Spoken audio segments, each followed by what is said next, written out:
to the middle row from the front row and no one else was on that row, the row would just disappear, and his movement that he did, the movement of going backward, which maybe would allow him to dodge an attack, would also reduce the space that he had to work within. And he'd only be able to use that ability twice before he has no space to move in anymore. So what we realized is that the Cavalier needs other units on the field, and they can't be as complex as the people that we've been working on so far, like the characters we've been working on, because it just takes so much time. Implementing the Cavalier has taken months of time, mostly because we've been developing the engine and getting everything to fit, and we're still not done with the animations for the Cavalier either. So assuming that we're trying to put characters in that have some animations and aren't all that complex, I think that some of these units are going to be on your side of the field too. Like, you might start with a contingent of common soldiers fighting with you. As the demo goes on, we may be able to add another character in. We want to add at least one other fully designed character. And we have him fully designed out and ready, and we've got some of his animations. But what we really need to do is figure out who we're going to match up with the Cavalier, how they're going to be fighting with these common soldiers on his side, and how expendable those soldiers are. So that's another question we have to answer, and one that has narrative implications as well. I'm also fine talking about problem solutions and ideas. I love brainstorming Gosu skills. How about choosing formations? Some formations. You definitely get to choose your formation at the beginning of a battle, so maybe that'll be like the primary aspect of strategy for the player, and it'll make it feel less like you're just getting these dinky little units to use outside of your main character. What we'd like to do in the final build is kind of abandon these little guys, because I don't think they're going to be nearly as interesting to play as the primary characters. And we already have 4 primary characters designed for the humans race. And they do a pretty good job of taking up rows. Like, there's 2 middle row fighters and 2 front row fighters for the humans. So you'd have a formation, and you wouldn't have to worry a terrible amount about missing out on anything. I heard the thing you sent me, Leonardo da Vinci, but I haven't actively been looking at other things. Gosu, I think that the formation idea is something that fits into the passive thing that I was discussing with you.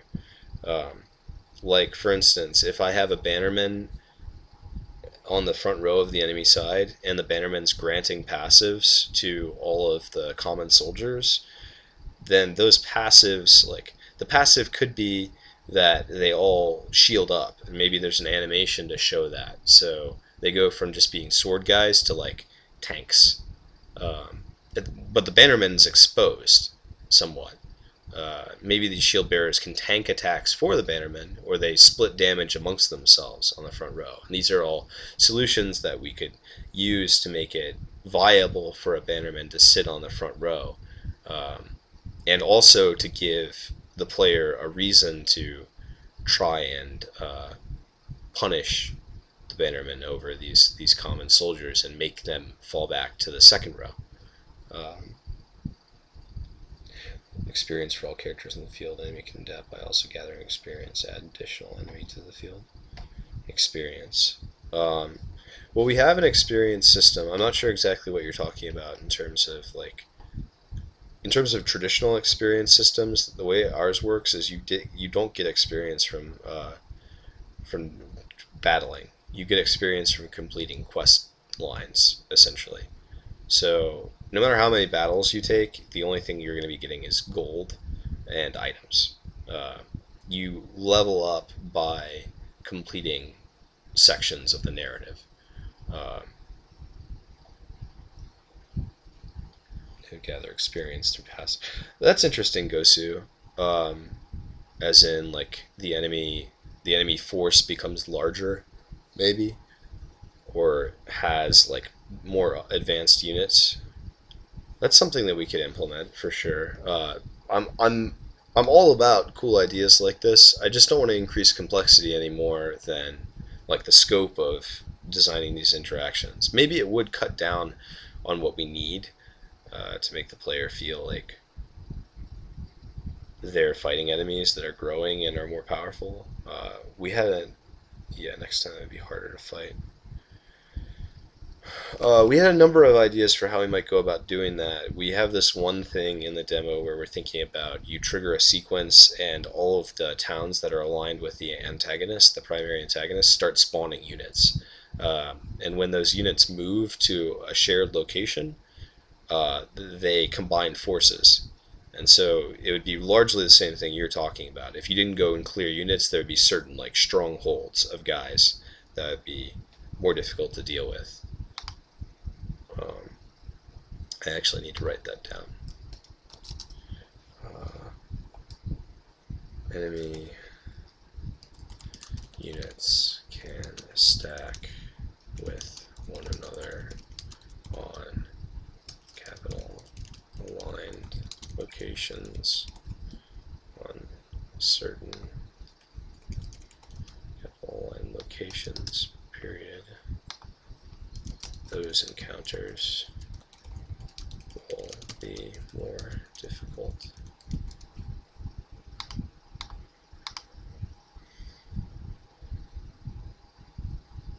Perhaps losing units in battle.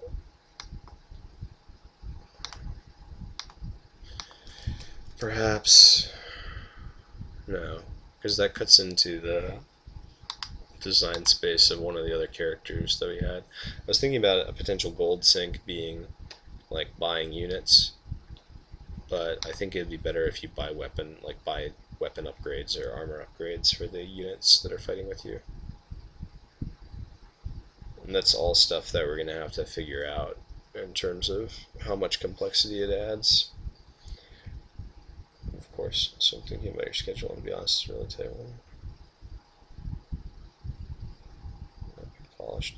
Yeah, ghosty skills, what we want to do, what we were hoping we would do with this demo, we set ourselves, September of last year, we set ourselves a timeline of May, because we wanted to get our Kickstarter out before the Steam and there's data that shows that Kickstarters traditionally don't do well during the summer, but we got 3 months behind schedule on programming, and we ended up having the budget to keep going because we were able to stretch it, and so we chose October, thinking that we would have like time to fully flesh out all of the things, but it's just been like insane how I didn't realize when we started the project, because it was my first like real project, that even though I've been working on the design of this game for years and years, how much it was going to take to implement even one character, like all of the art assets necessary, how much concepting work. Like I find this stuff interesting, so if you guys don't want to see the concept stuff, let me know. But this was like I think those are, yeah, this was all of the concept work done for the Cavalier. Sounds like Pokemon 2.0. You know better. No, I think I agree with you. It's going to be a really rough schedule. That's why we need to talk about it. This was like the very first initial concepting done, and from like that stage we went all through all of this process. We even thought we might go with this style for a bit because it was charming and sort of Bastion-esque, and it read really well when it was little down here. But we ended up settling on our current style here, and that took like a whole month just to get the concepting for one character done, and then the animations for this character, the Cavalier, the animating process for that has been going on since we started, because I was stubborn and sort of dumb about, I didn't realize how much work I was going to be making for our animator when I set the Cavalier out to have three unique mounts that were different from one another, each with their own two abilities, and then an additional upgrade to that mount that changed the mount visually and added another two abilities. Like, I just didn't. And you're right, Leonardo da Vinci. This is like the Cavalier is supposed to be a clear homage to Pokemon. This character is the entry point into the series because um, it's like it's the most conservatively designed class in a number of ways. It doesn't have to interact with its teammates. It has a clear objective, and in fact, one of its mechanics is called an objective charge. Um, it wants to just keep attacking each turn, and it wants to deliver on the fantasy of being this mystical kind of fantasy cavalier archetype. Uh, but we're still like I'll show you the mounts. Even though we finally came up with the concepts for all the mounts and we finished all of that work, like here are how they all are, or how they all look. Here's how they all look, I should say. We've got animations for these two. We've got animations for these two with the Cavalier on both of them. Frank is currently animating this mount, and he still has to animate this mount completely. Um, so he had to do animations for 1, 2, 3, 4, 6. He had to do animations for 7 characters just to finish one, um, because of the design work that I did. And when we first started the project, I just didn't get it. Like, I didn't understand how the the cool design stuff I was doing was going to impact the animator and the concept artist, stuff that I know now much better. List B hero plus assistant characters for the user side of the fight.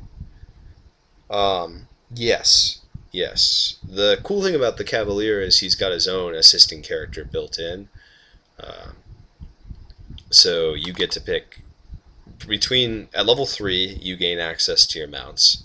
So you get this guy, and this guy. Although we're considering in the demo making it so that you only get 2 mounts, and then like in Pokemon, as an homage to Pokemon, the mount that you don't pick goes to a boss that you fight later, and you fight the upgraded version of that mount. And that boss character will probably be using the Cavalier skill set just a few levels above you. Uh, and that's going to be, I think, like the boss encounter for the demo. Or at least that was something that my design partner JJ and I were talking about earlier when we were doing some brainstorming work. And we thought it would do nicely because then we don't have to create new assets really, except for reskinning the model of the Cavalier, because all of the animations will be the same. We can kind of palette swap it and change the head and do that sort of thing. What would I say? You're right. When you're fighting, though, you don't have all of your mounts out at once. You switch between mounts, and depending on which mount you have out, your archetype changes. Your like secondary archetype of play changes. For instance, this is the dragon Garsail is a mage mount. The Ralikara is like a DPS mount. Yeah, I think so. Gosu skills that you would get them out after that boss fight. Um, Leonardo, you want to call? I still have a wish. I'm fine with calling Leonardo, but we would be completely focused on design work if that happened. I need to try and get through as many of these enemy designs as possible. If that's something that you want to work on, please feel free to utilize your wish to do that. I'd have no problem. Um, Garsail. Yeah, so this is your mage mount, this is your DPS mount, and this is your tank mount. Depending on which one you pick, the very directed playstyle, DPS playstyle of the Cavalier will shift into being like mage, battle mage DPS, or tanky DPS, or true DPS. I'm not good at that stuff. Sorry, Leonardo. Uh, we're going to be doing like a sound design stream here shortly, and I'd love to have you on that one because I think your opinions would be really valuable. Is that something you'd be interested in? Loss will include the specific amount. I really like that idea, Gosu. I'm going to write that down, if that's okay with you. Perhaps the boss encounter unlocks the amount that you don't have yet. Period.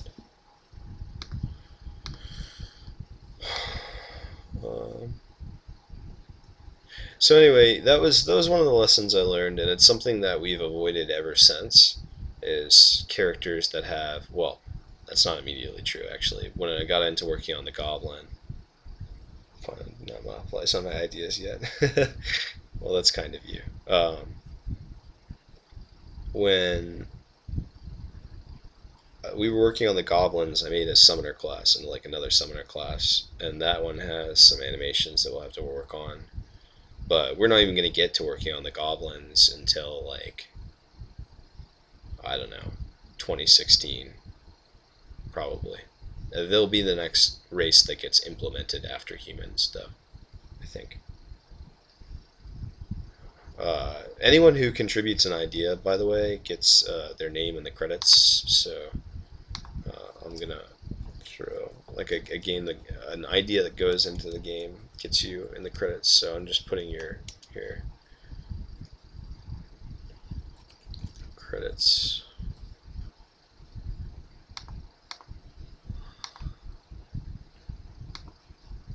Okay.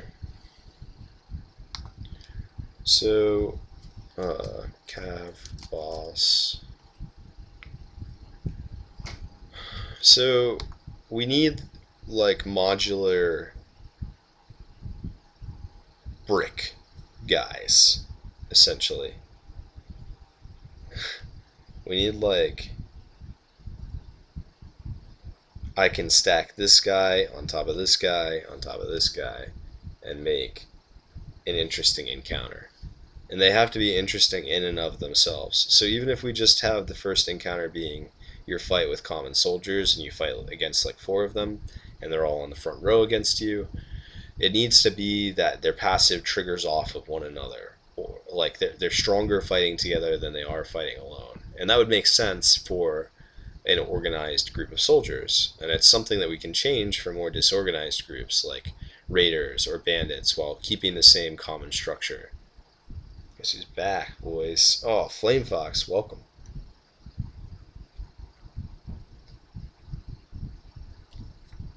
Christian is a cute name. Christian Cosman Tranafear. I have my name. Sure.